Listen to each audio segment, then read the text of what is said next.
People. Que pasa, sa, say what they do.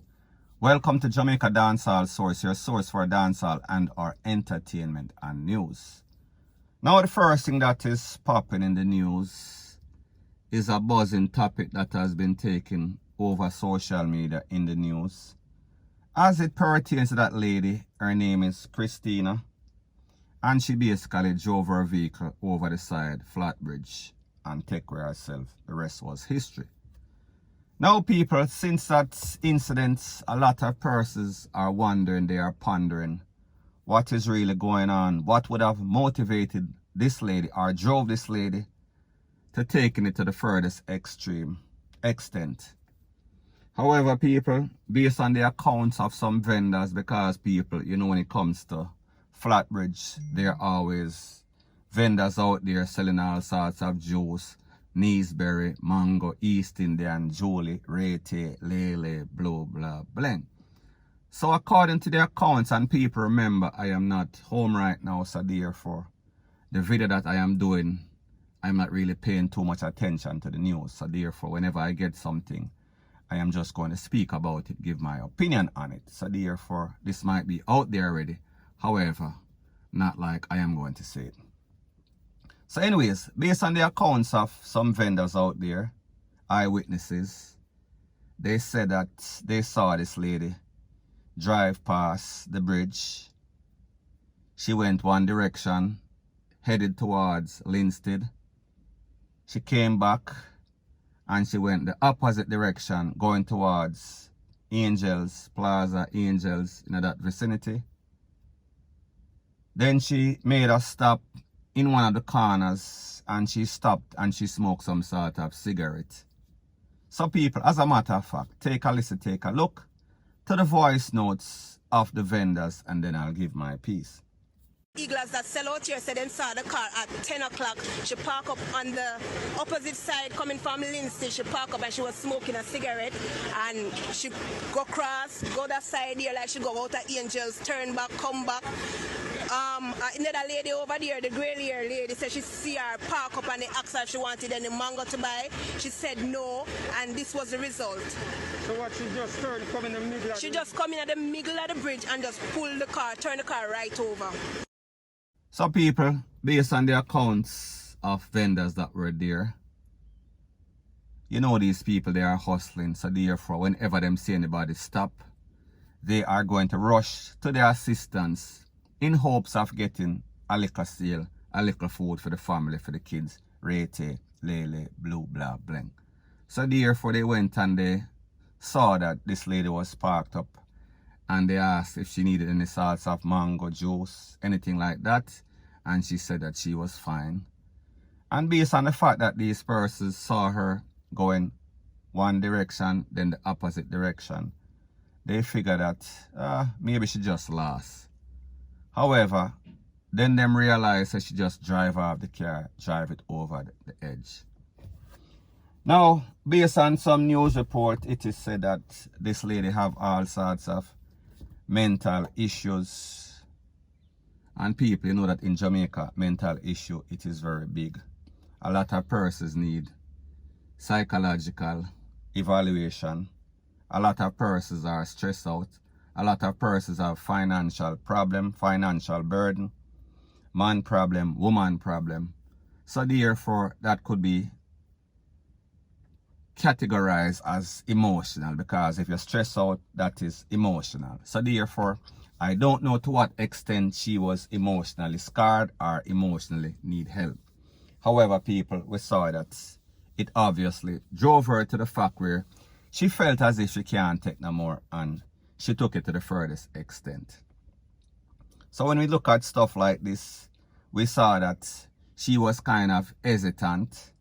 We saw that she was rethinking whatever plan she had, because obviously she drove to the spot, she smoked a cigarette, she think it over, she go east, she go west, or north or south, whatever direction it is, and then she stopped and then she made a final decision.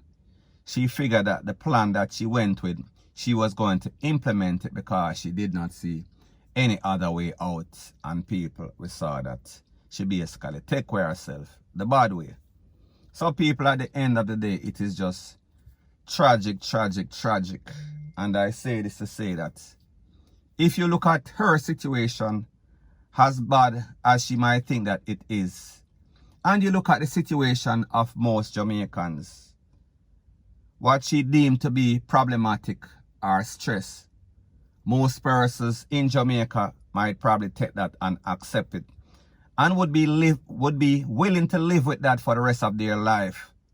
Because people, like them say, each person think that his or her burden is the heaviest.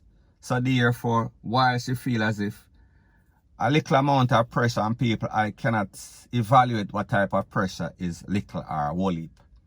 It is based on your threshold, what you can basically take. So therefore, you might can take a whole lot of pressure, the next person, minimal amount of pressure. So therefore, while you might hold out, that person is not willing to do that. That person is going to take the easy way, which is basically the hardest way out, because when you do stuff like that, it takes some sort of nerve and it takes some sort of pressure you're putting on your family and your loved ones, who are going to be the ones who are actually mourning, because after you're gone, I guess your problems are out the door. However, other persons, family member, loved ones, they have to deal with it. So people, at the end of the day, it is just a very tragic, a very bad situation. Point blank and period. So anyways, people, that is my views on the whole thing as it pertains to that. And like me say, it is just my views and opinion. It is not the gospel. Your views and opinion can be respectfully different from mine. But let me know what you think in the comment section. Bless up.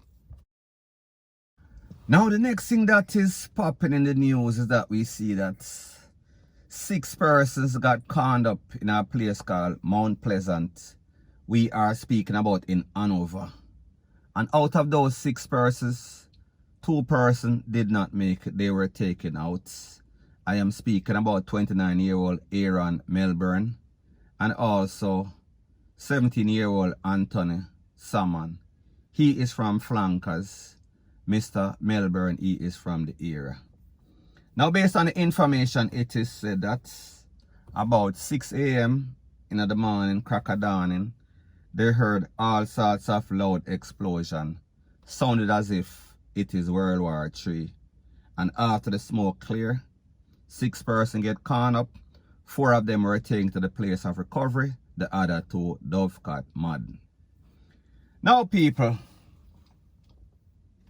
based on the accounts of the mother of Mr. Melbourne and also the cousin of Mr. Melbourne, the mother said that as far as she know, the son was inside. However, she would later learn that that is not the case. And she said that the son is not somebody that is a troublemaker. He is a youth that goes to work. He is a youth that is a peacemaker. He does not have any sorts of gang affiliation, gang association. He does not spar with any sorts of gangster. However, people, the one thing that he was guilty of, apparently, he lived in the wrong neighborhood. And the ops, when them come for the people, he was amongst the persons that took it or got it the worstest way. He lost his life, along with a 17-year-old. Now, people, the 17-year-old's name is Anthony Salmon. He is from Flankers, St. James.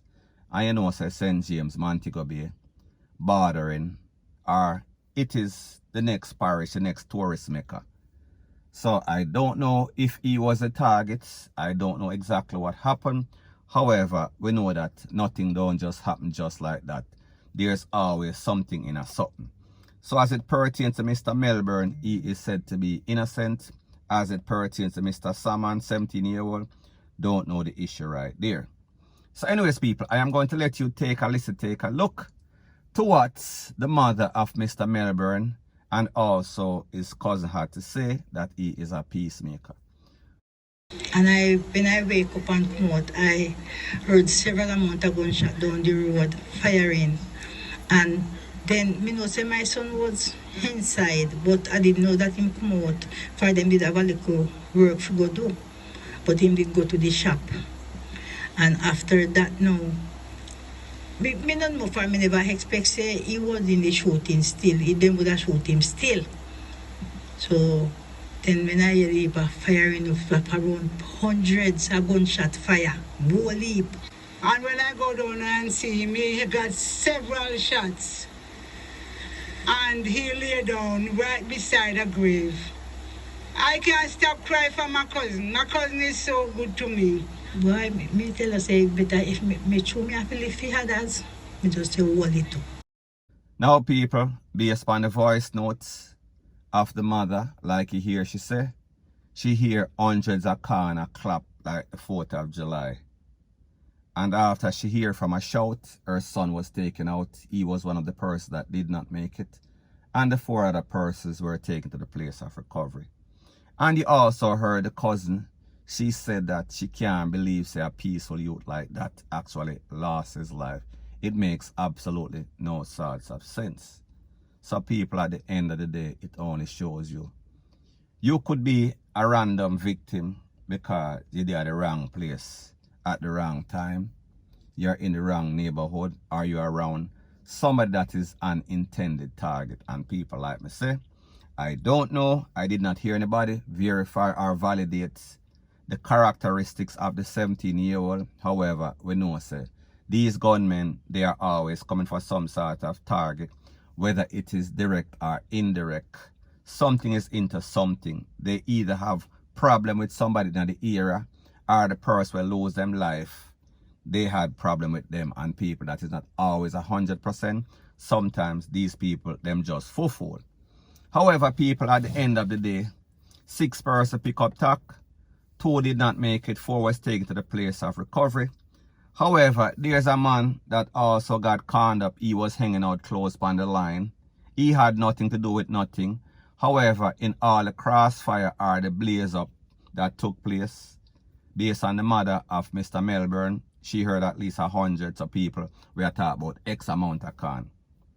This man said that he was hanging out his clothes and him get conned. Him take for himself, run at the house, and after he went in the house and take a check, take a survey of his body, he realized that he was also conned. So people, take a listen, take a look to exactly what he has to say, and then I'll give my piece. So you get shot right at your backyard, at your clothesline? At the clothesline. What you was doing? Hanging out the clothes? Nothing more, and I run in the house. Then me find out, say, why me get shot in the square chin, you know? So people, like you hear the man say, Mr. Clive, he was hanging out close. Him not have nothing to do with nothing. He did not know where the con was coming from. He is not a part of any sort of gang affiliation. Him and nobody not have nothing. However, him still pick up tack. So people, the moral of the story is this. In Jamaica as it exists today, you can actually lose your life for nothing, none at all. You can become a victim or a DEAD man just because you live in the wrong neighborhood. And just because, obviously, we see so when these people come and them are spray, they are just spraying at random. They are not aiming and putting the bullseye upon anybody. Whoever get it. And after the smoke clear, collateral damage. This is AVA, point blank and period. So people, a next senseless incident in Jamaica. Once again, one more again. People are DEADING and people are being taken to the place of recovery. Madness continues. 101, point blank and period. So anyways, people, that is my views on the whole thing as it pertains to that. And like me say, it is just my views and opinion. It is not the gospel. Your views and opinion can be respectfully different from mine. But let me know what you think in the comment section. Bless up.